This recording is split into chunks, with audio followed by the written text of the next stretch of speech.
Good day to you all. நாம் ஒரு மொழியை கற்க வேண்டுமாயின் நம்மிடம் இருக்க வேண்டிய அத்தியாவசியமான பண்பு இடைவிடாத பயிற்சி, a constant practice. அந்த வகையில் நாம் தினமும் 10 வாக்கியங்கள் தமிழிலும் அவற்றை எவ்வாறு ஆங்கிலத்தில் பேசிடலாம் என்பது பற்றியும் பார்க்க போன்றோம். நீங்கள் செய்ய வேண்டியது என்ன? தினமும் 10:30 மணிக்கு காலையில் வெளிவருகின்ற இந்த வீடியோவை பார்வையிட்டு இங்கு பயன்படுத்தப்படுகின்ற வாக்கிய அமைப்புகளில் தினமும் பேசக்கூடிய வாக்கியங்களை முடிந்தவரை உருவாக்கி பாருங்கள், எழுதி பழகுங்கள், பேசி பழகுங்கள், மறக்காம கமெண்ட் பண்ணுங்க. One day you can be fluent in speaking English. If you have any doubts, please do comment. I will help you. Now, let's move on to the video. கடினமாக வேலை செய்வதற்கு மேலதிகமாக அவள் தனது குடும்பத்துக்கும் உதவுகிறாள். இப்படியாக மேலதிகமாக அல்லது கூடுதலாக என்பதை நாம் ஆங்கிலத்தில் in addition to எப்படி சொல்வோம்? in addition to. அதாவது இதனுடைய வாக்கிய அமைப்பானது in addition to plus a noun or a gerund, a subject plus verb plus object or complement or rest of the sentence என்றவாறு அமையும். In addition to plus noun or gerund, subject plus verb plus object or complement or rest of the sentence என்றவாறு அமையும். உதாரணங்களை பார்க்கும்போது உங்களுக்கு மேலதிக விளக்கம் கிடைத்துவிடும். கடினமாக வேலை செய்வதற்கு மேலதிகமாக, அப்போ என்ன வடிவம் வாக்கிய அமைப்பு? in addition to வேலை செய்தல், working, எப்படி? கடினமாக. in addition to working hard, அவள் தனது குடும்பத்திற்கும் உதவுகிறாள். she helps her family. she helps her family. வழக்கமாக நடைபெறுகின்ற ஒரு செயல். in addition to working hard, she helps her family. மறுமுறையாக சொல்லி பார்ப்போமா? in addition to working hard, she helps her family. கற்றுக்கொள்வதற்கு மேலதிகமாக அவன் மாலையில் கால்பந்து விளையாடுகிறான். தனிய கல்வி கற்பதிலேயே புலனை செலுத்தல, விளையாட்டுக்கும் நேரத்தை ஒதுக்கிக் கொள்கிறான். in addition to studying, இங்கேயும் நாம் என்ன பயன்படுத்துகின்றோம்? ஒரு gerund என்பது என்ன? தொழிற்பெயர். he plays football in the evening. in addition to studying, he plays football in the evening. எல்லாரும் வாய் விட்டு இருக்க சத்தமா சொல்லி பாருங்க.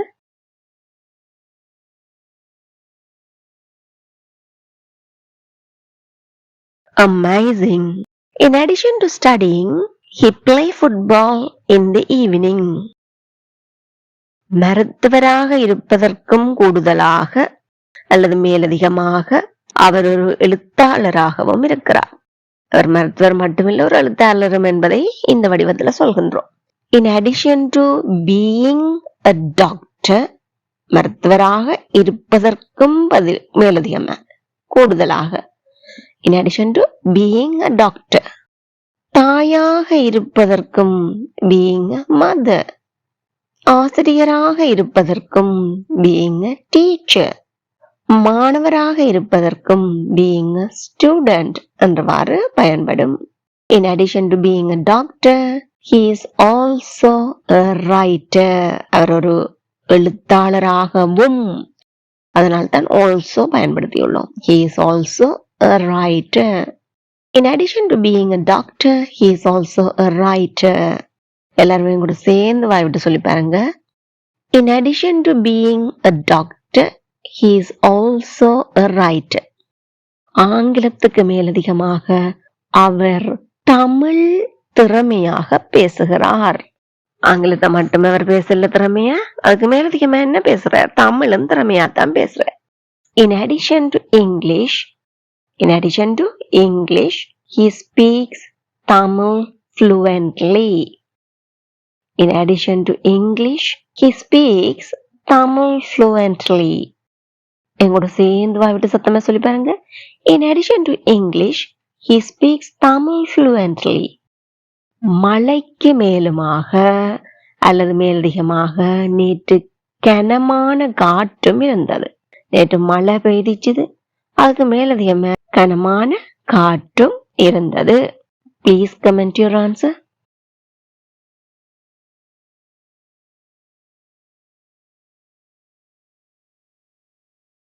Very good.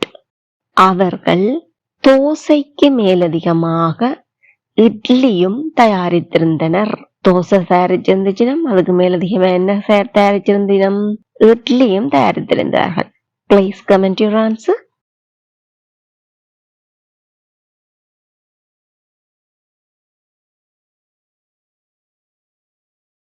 Very good. வதந்திகளை பரப்பி குட்டையை குழப்புவதை நிறுத்து. குட்டையை குழப்புதல், இதன் அர்த்தம் என்ன? பிரச்சனையை உருவாக்குறது, கலவரத்தை தோன்றுறது, இதுதான் இதன் அர்த்தம். அது நாங்க ஆங்கிலத்துல steer the pot என்ன சொல்வோம்? steer the pot. இதனுடைய வாக்கிய அமைப்பானது subject plus steer the pot plus by an action. சில நேரத்துல பை வராமலும் வேற வாக்கியத்தின் மிகுதி பகுதி கூட வரலாம். வாங்க பார்ப்போம். வதந்திகளை பரப்பி குட்டையை குழப்புவதை நிறுத்து. நிறுத்து, ஸ்டாப். எதை நிறுத்து? குட்டையை குழப்புவதை. Stirring the pot by spreading rumours. Stop stirring the pot by spreading rumour. Again, stop stirring the pot by spreading rumors. Spreading rumors. அவள் பழைய வாக்குவாதத்தை முன்வைத்து பிரச்சனையை உருவாக்கினாள். அவள் பிரச்சனையை உருவாக்கினாள். அப்ப steer the pot என்ற இறந்த கால வடிவம். She steered the pot. Past tense form. She steered the pot எப்படி? By bringing up an old argument. ஒரு பழைய வாக்குவாதம் ஒன்று வச்சு. By bringing up an old argument.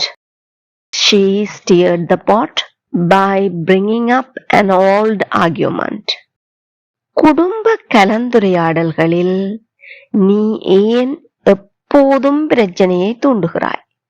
ஒரு வழக்கமாக நடைபெறுகின்ற செயலை பற்றி வினவுகின்றோம். ஏன் உருவாக்குகிறாய், அதாவது பிரச்சனையை தூண்டுகிறாய்? Why do you always steer the pot? Why do you always steer the pot? ஏன் குட்டையை கிளப்பிட்டே இருக்கிற? வழக்கமா. Why do you always steer the pot? எதனில்? In family discussions. குடும்ப கலந்துரையாடல்களில். In family discussions. மக்கள் வாதிடுவதை பார்க்கவே அவன் குட்டையை குழப்புவதை விரும்புகிறான். What does he enjoy?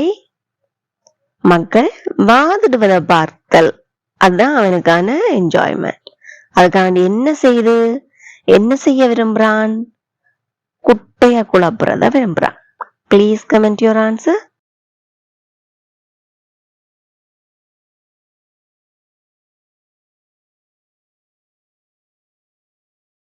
Very good. அவர்கள் செய்த பழைய தவறுகளை நினைவுபடுத்துவதன் மூலம் பிரச்சனையை உருவாக்கினாள். எப்படி பிரச்சனையை உருவாக்கினா? அவங்க செய்த பழைய தவறுகளை, old mistakes, அதுகளை நினைவுபடுத்தி பிரச்சனையை உருவாக்கினால். கடந்த காலத்தை பற்றி பேசுகின்றோம். Please comment your answer.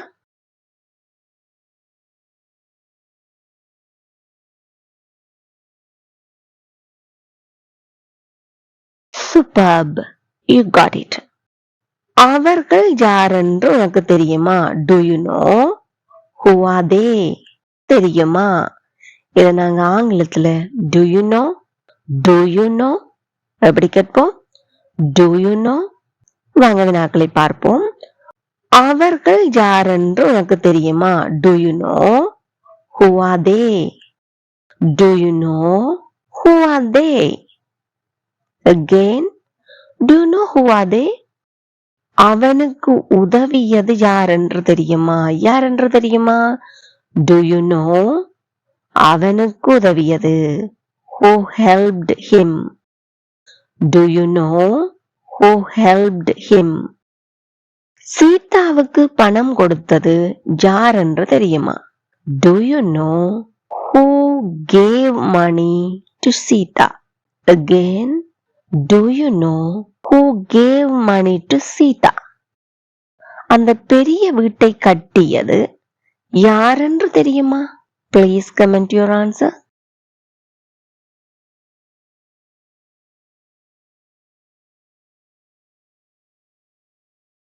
Splendid. You got it. இப்போ நீங்கள் செய்ய வேண்டியது என்ன?